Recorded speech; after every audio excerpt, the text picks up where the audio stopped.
seriously. Hey, lady, you just raised your hand. The guy you're with is your husband, right? Tell him to put a sock in your mouth.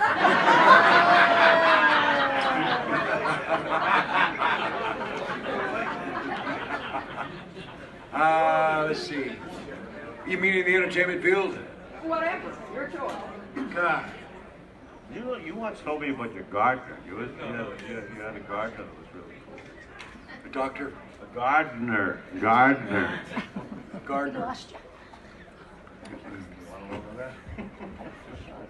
I'm trying to.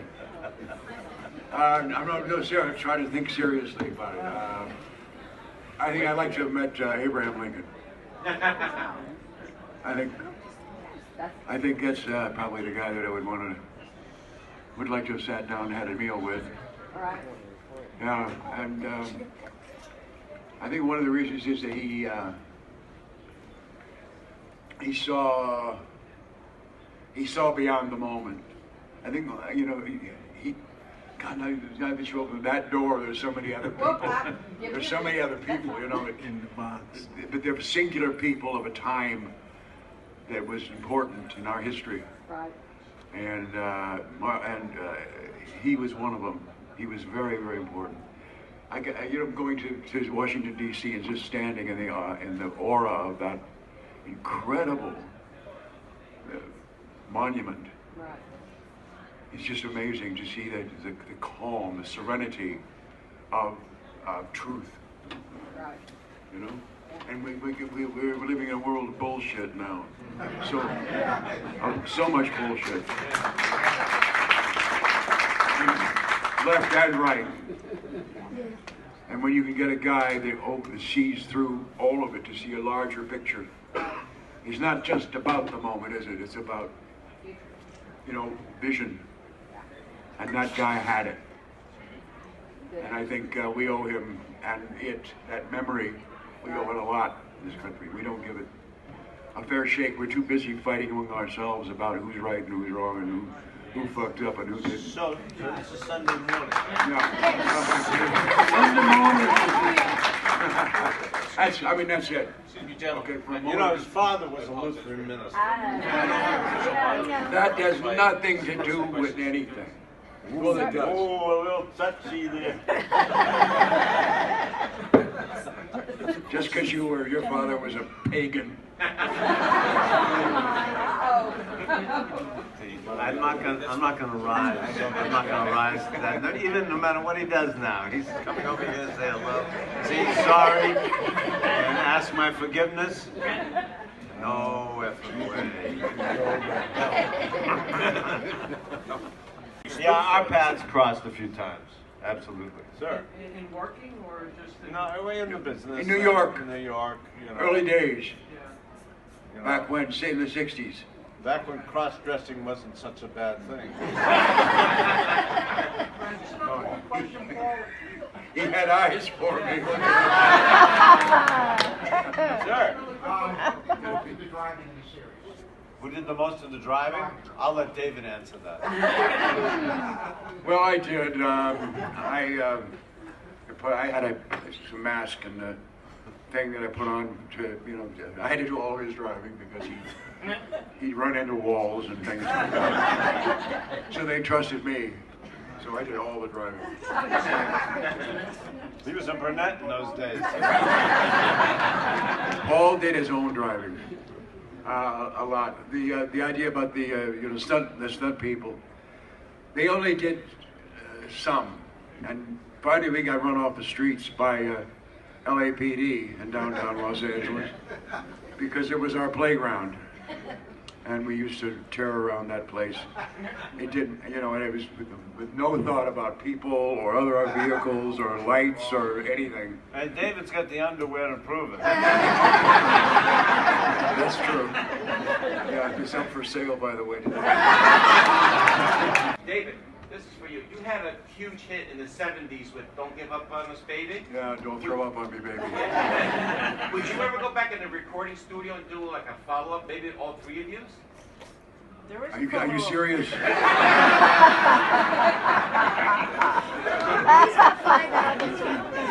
Record that. In the back. Doc. If you can project your characters forward to modern times, what do you think happened in your minds to Huggy Bear, Starsky and Hutch? Post-police career and What do you think happened to him? Well, in fantasy, I mean, we talked about over the years and about what could have happened down the line, and I might have been in security in the town that I live in Las Vegas, you know, pointing out shills and doing stuff, and so sort of like they have people who do internet stuff who, you know, who used to be hackers they employed to it. So Huggy would have some kind of deal there, and I, you know, these guys would be someplace, and you know, for some reason, we'd find a reason to come together. So that's from my side anyway. From my side, I always considered that I got thrown in jail, and that's where I met David again.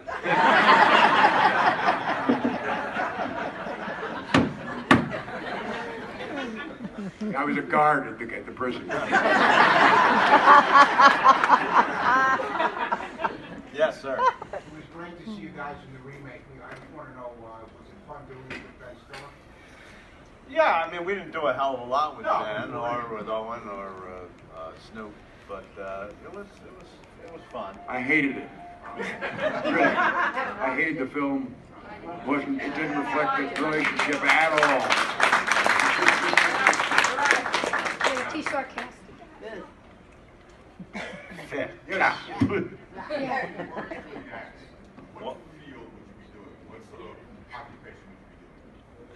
What would I be doing if I wasn't an actor? Wow. Well, I've done a lot of things, so, you know, I'd be one of those, or I'd be a flower on a tree, I don't know. What would you do? I was in high school because I started in business when I was 14, and fell in love with it, and you know, here I am 58 years later. But I was studying to be in the fashion industry, you know, and went to fashion industries high school, and I was learning to be a pattern maker and, you know, that kind of thing. And, Tony made all his something own creative. costumes. Yeah, I think that's where I got the style from high school. I think I'd be a teacher. That's what I think. My dad was a teacher. My mom was a teacher. My grandparents were both, well, they were pastors and teachers. So I probably would have ended up that really fascinated me the most. You know. Yes, ma'am. As artists, as people doing your craft, was there ever, for each of you, one of those moments that you just realized, this was the best I could do, this is my moment, or perhaps it was, I finally made it, whether it was the series, Broadway, films, music? You know, we're raised and trained by our education, all of us, to believe that there are definitive moments. You want me to use this? Yeah. To learn that there are definitive moments, epiphanies, that where, you know, the heavens open up and God speaks to us. It's not true. Your life is made up of a whole series of those journeys, those moments where you go, aha, and then it's made up of all those moments where you go, oh no. Yeah. Uh-huh. I think wait. He's an oh no. Uh-huh, and oh no. I think those moments, and they keep getting, you can't say better, but you just, as you grow, you learn more. And they say wisdom is something you get after you need it. So it's just it's a process. You know, we're all on a journey. You know, we all journeyed to be here today. Nobody could have missed this deal. So we came from our lives and we've been through all our things. And your journey is the same as our journey, just different. Yeah. I feel there is no such thing as a final denouement, like this is that finally made it. Particularly if you're going to just isolate the artistry, if you want to call it that, of the actor, it's always the moment to the moment to the moment to the moment, and it never comes to the. it's always a work in progress. Always. I guess you could say I've been that lucky. You can say it. I can say it, and I will say it. The moment, the big aha, It's like, joke's on me. the big aha is when you drop dead. That's right. Joke's Yes, sir. I have a question for the panel. I've sat through a lot of panels, and one thing that a lot of people like to ask is, where did you guys get your start in acting? You know, Starsky and Hutch was this big success for you, but where did you start? You want to start? No, you go ahead. You want me to go ahead? Yeah, you Tony, start. Tony, you want to start? I started as a child. I found a home, and I found people who were like me, and here I am still at it. But that film, and then as a child, you know, not being able to tell the truth and having to act my way through my childhood, created an opportunity for me to put that into practice and to get paid for it. Yeah, really. Go ahead. We're going to finish your coffee first. Huh? Have a sip. All right. I didn't plan on being an actor. They call it an accidental actor. Because I was studying political science, social political history, and I wanted to go into foreign service and our teaching. And then I was in Mexico and studying university down there. And I ended up hanging out with some students who had a strategy meeting. They were looking to get rid of the Yankee influx in Mexico.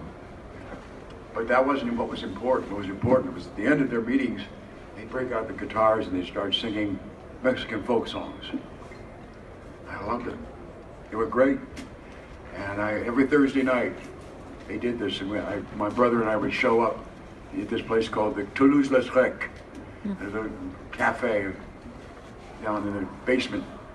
And yeah, it's Toulouse-Lautrec. yeah, because a guy was from France and from Egypt. Yeah. It was an art studio, and you want to tell the story? So anyway, one night they we show up every Thursday night and sit in the corner and we applaud. Yeah. He said, "Yeah, you come over to the table." So I did, and he gave me a guitar, my first guitar, and he taught me the songs.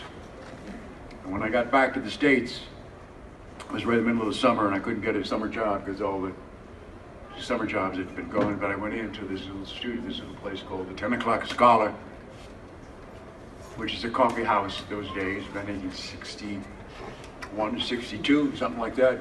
Oh, wake up. Okay, you might learn something. Anyway, and I got the audition. I was the only blonde, blue-eyed Norwegian who could sing a Mexican folk song. Thank you. Let's do it. And then out of that, I was asked if I wanted to do a play. It was The Rhymers of Eldritch, right? Which is what's his name? I can't remember the author. Who wrote that? Lanford Wilson. Lanford Wilson wrote that. And I went and I played as an 86-year-old man. And I remember Carol O'Connor was sitting like right with a little elf here with the little elf. And he didn't know it was me. And I think that was the inspiration right there. So that's how it started for me. I want to add, he said something very definitive in that, because we talked about it today, it's about the light that you have.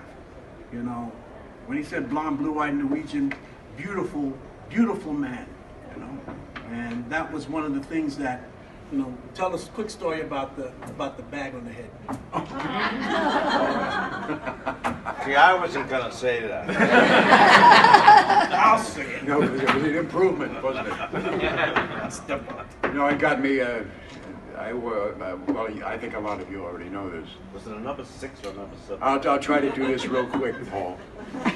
You'll probably say, I wish you kept it on. I went to New York. Yes, Paul. Oh. I know. It does. But it's true. What? Guitar? What? Did it have strings? Yes.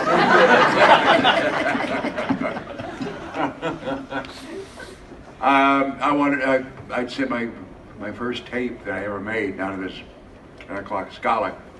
I sent it up to California, and it was rejected. It was sucked. It was really awful. So I took the same one, and that was when I was divorced. I was living in my agent's office on the 10th floor, I think, of a building in downtown Minneapolis. And one night, just musing with my guitar player, accompanist, I said, you know, what if people wore masks on their faces? You know, that way you wouldn't know, you know, this never would have happened.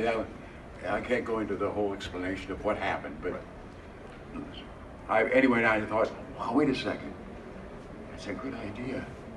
So I went down to this department store and I got a hat, a ski cap, and I cut 2 eyes in the mouth, pulled it down, and took a picture of it, 8x10. I made an 8x10 out of a Polaroid shot and sent it off to New York to William Morris Agency, along with this tape that had been rejected on the West Coast. And in 2 weeks, I got back contracts in all fields, come to New York. Well, they all thought that I would just come in and say, well, I do this as an act. I didn't do it as an act. I did it for real. I wore that mask day in and day out, everywhere I went. And I would say one thing. I would say, my name is David Soul, and I want to be known for my music. End of story. And they tried like hell to get me to take that mask off, and I wouldn't take it. Really. So it drove them crazy. I was Mayor Lindsay trying to break it into show business. I was Bob Dylan trying to make it straight. I became like this focal point in all these guys who did celebrity commentary and newspapers and stuff. We tried to open a bank account with a mask on. I'd take a taxi, and the guy would take one look in the mirror, you know, because I'd hide behind the guitar case as I got in, and then drop it down, and he suddenly had this face with a mask on it. He said, not me, buddy, not me. You know, I went to an agent's office. They dropped me off ahead of time. My name was different when I wasn't wearing the mask. I had a different name. And we got a contract with Merv Griffin, and that got me a show called Flipper. Yeah. And I just off Broadway, off Broadway, and it just kind of snowballed from there. But it was all unintentional. All I wanted to do was sing. Sing. Yeah. So that's a long. Oh, you're up. Doesn't remember the question. Wake up, Paul. How did you get into acting? It's probably more relevant to say how did acting get into me. There you go. I had a very artistic family, and I was very close with one of my sisters. She and I used to play a lot of, do a lot of acting and performing and like that. You're lucky there's a top on that one, because you would have had wet pants. And so that's, I believe that that's what the influence was. That's where it seemed to have started. But you don't know. You don't know. You don't know. That's a tough question for me, because I don't know. All right, follow-up question to that. Oh, I'm sorry. Go right ahead. Hello, gentlemen. Hello? Hello. I'll speak for the gentleman part. Did you, when you were making the show, did you ever think that 40 years later you would be just as popular or have such a following? I mean, this show is pretty timeless. You never know. You never know. Yeah. You know, I turned to David outside the little It's not theater. an irrelevant question, actually. I went, let me finish. I thought you were finished. You pointed that thing at me. I turned to Pointed your thing to me. I turned to David outside the little theater at Fox where they would screen things. They were screening the pilot of Starsky and Hutch. We were sitting outside, I guess having a cigarette or something, and I turned to him and I said, "Thank God this is over." Well, we both felt that way. Yeah. Yeah. We didn't expect and hope that it was going to go to a series. Wow. What didn't you like about it? Because we were above all that. We were above television. We were artists. We were going to do film and theater. There's a young man by the name of Paul Michael in the back there, and I want to call on him. What was your favorite episode of the show that you worked on? A favorite episode? Yeah. Gee, do you have a favorite episode? You? He asked you. No, I don't. First of all, I can hardly remember them.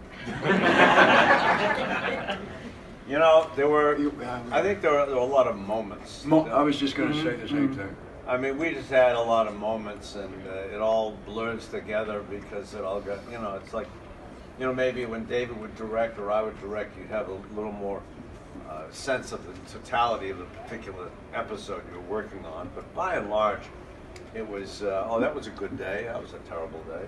And it's a job. It's a job. And, it's a very visible job and fills other people's lives with God only knows what.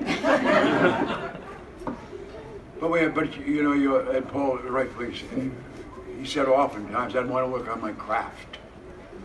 And we use something like Starsky and Hutch as a way of working on craft. You take chances that you wouldn't normally take, and that's what's fun. The fun part of acting is taking chances, is leaping into an unknown situation, and then finding a way through it. You have the basics, but then you sort of like trust each. There's a lot of trust involved. We have a great time together. We fought like, we fought like people around us would turn their heads and go, oh, Jesus, here they go. But it was always with respect, because we had enormous respect for each other. And I'll tell you something I've never told anybody. He was a semi-pro ball player. He had a body like a tree trunk. I mean, he was just, he was just, forget about it. And not anymore. And we'd get into these arguments, and I would push him and push him and push him and push him. And if he'd ever hit me, I wouldn't be here. Well, from my perspective, yeah, I want to hear your perspective. My perspective, just watching these guys, go through exactly what they're talking about, and and realize that each moment, it was about the laughter, it was about the dressing room, it was about, them going into the trailer and working it out, and sending down new pages and fighting for integrity, for what they thought was integrity. They thought we were fighting. Right, they weren't really fighting, but I don't know what else. I wasn't there. But to me, it was an emotional journey, because when you look back, for me, the pilot, because I never thought this would turn into anything for Huggy Bear, Antonio Fargas. I thought it was kind of like a one-off kind of deal, and then they said, oh no, you're signed for a series for a number of shows. But there was one show that David directed that was about Huggy Can't Go Back, and there was so many components of that, and it was sort of nearing the end. So that was an emotional aha moment for me. And then also the last show, because we had some special moments in that last show, and that's one that Paul directed. So, so those things are, stand out for me. You don't have a lot. You don't have a lot of time to prepare. The shows that, you know, you're working on one show and you get a script for the next one the same, you know, the last day or so of the one you're just shooting, and then you have to start all over again. So you don't have a lot of time to prepare anything. So you've got to trust yourself. You got to trust your instincts. And you've got to, you know, I don't know, be prepared as much as you can. Because we work 16 hours a day, you know, 16, sometimes even more.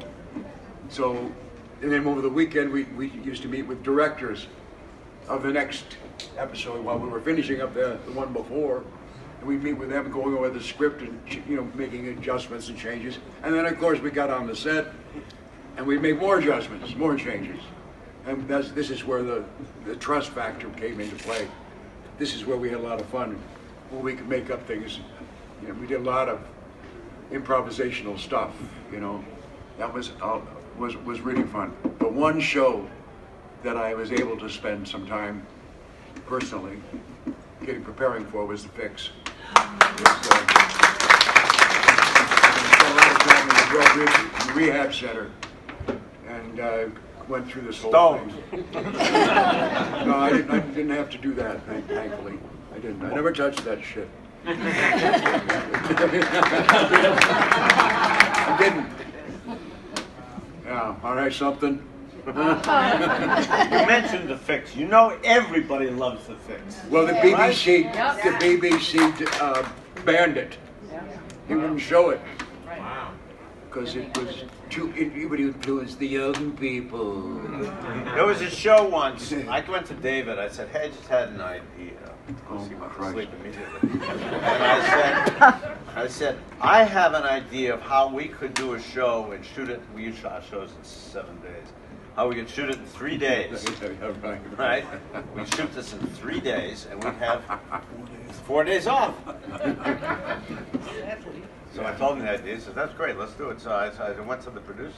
And I said, look, you do a show where there's some horrific accident in the beginning and one of us gets amnesia and spends the time in the hospital, and the other one is out trying to solve the crime and coming back and saying, but do you remember? Remember me? Remember this? Remember that? And you use all the flashbacks at the end. Trying to get him to remember anything. So the producer, they were delighted. They said, that's a wonderful idea. Let's do it. It's cheap. And, right, and the third day we were finishing up the shooting, they handed us a script for the next show.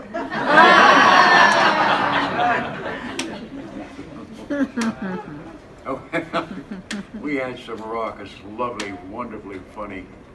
We did this scene, I remember, we just shot 58 times. Oh my gosh. Because we couldn't stop laughing. Oh, I thought you were going to say 58 times because I kept wanting another take. That too, but yeah. But, you know, getting another take doesn't take the time. It's the time is setting it all up. Right. Yeah, that's what takes the time. But in this case, it was like just to look at this idiot, and you know what's coming next, and it's just you just can't keep it in. Anyway, that was fun. That was fun. It was a lot of fun surprising you. I love that. I love to. Why do you always have to embellish things? Why don't you just say it was fun? Really? It was fun because I could fuck you up. Because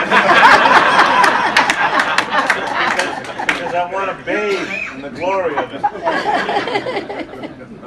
Yeah, that's what the producers had to contend with in terms of these guys. And, you know, we would get a script and it would be one color.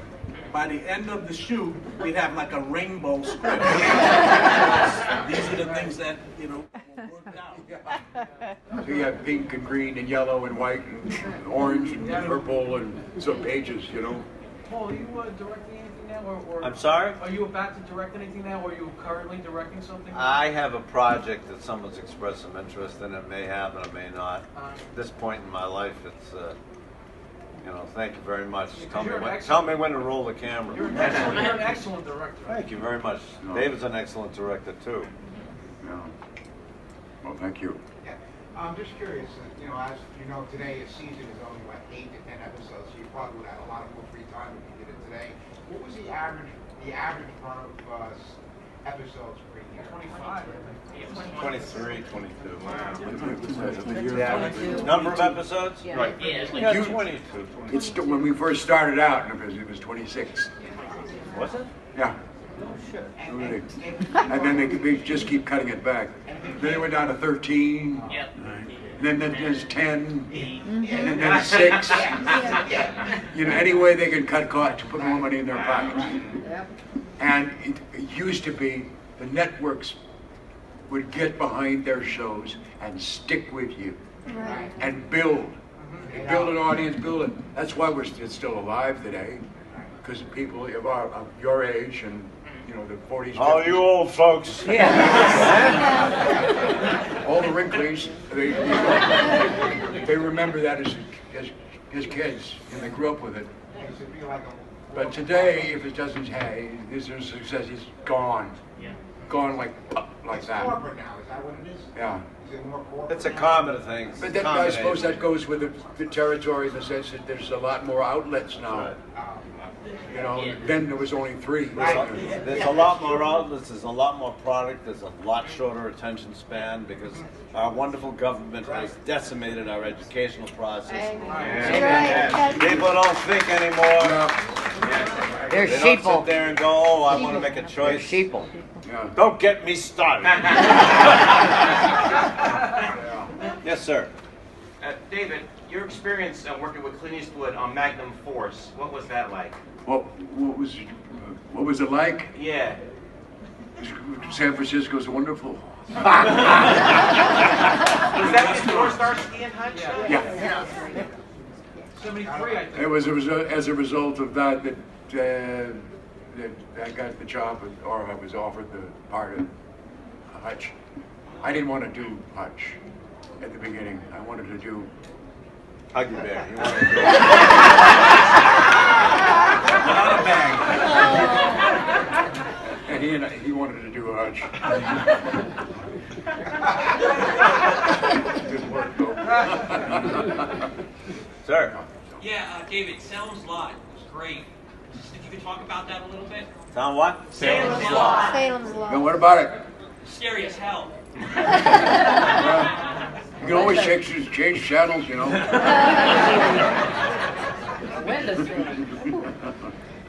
Yes, ma'am. It's not really a question, it's just a thank you. I'm sorry. My hearing is really limited. She said it's a thank you. It's a thank you in 2 parts. 2 parts. 2-part thank You see right through. First of all, I don't know that you guys even realize how many fan groups there are for all 3 of you, but not just fan groups of friendships. You have made all right here. We have been friends for years, and we get together all the time, and it's all because of you guys, and even across different countries. You know. It's very nice.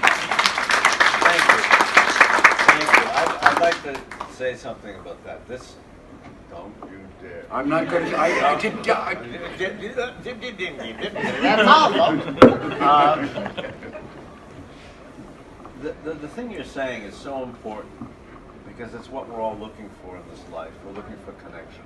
We're looking for communality. We're looking for this is what life is like for you. This is what life is like for me. And for David and I, there was only one thing we were really, really passionate about, was trying to capture that, trying to be as real as we could be, and and show people and share with people that it doesn't have to just be entertainment. How many times have you heard people say, "Oh, well, I just want to be entertained. I don't want to go into." No, you don't want to just be entertained. I mean, storytelling is a very sacred thing, and it exists because it emphasizes and allows us to teach what we pass on to each generation. And so that goes all the way to our churches and our synagogues and everything.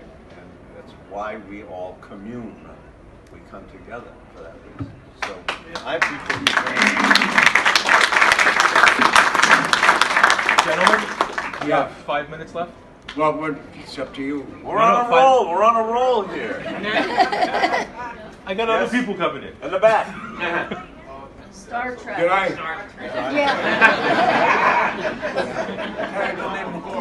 Star Trek, original series.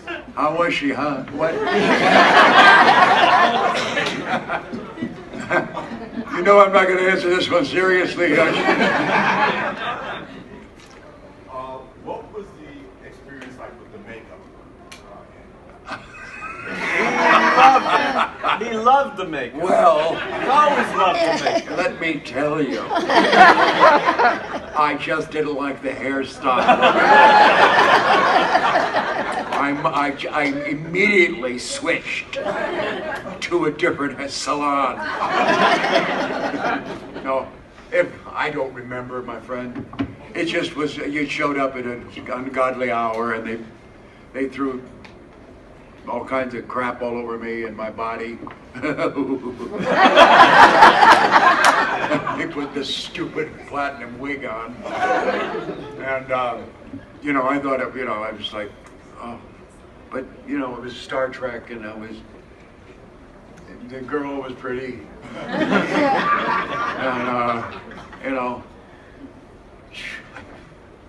what can I say? I drove to Paramount Studios and that was it. And I collected maybe, I don't know, I was under contract to Columbia Screen Gems and they paid me the astronomical figure of $250 a week. So I was a loan out where they get the artists or the actors to go under contract to the studio. And then they loan you out. So they get the standard fee back, but they don't have to pay me very much. Then I would go to training classes for scene study and fencing and this, that, and the other. The lighting, you'd work with crews from various shows to learn how to, rigging, lights, electrics. Then props.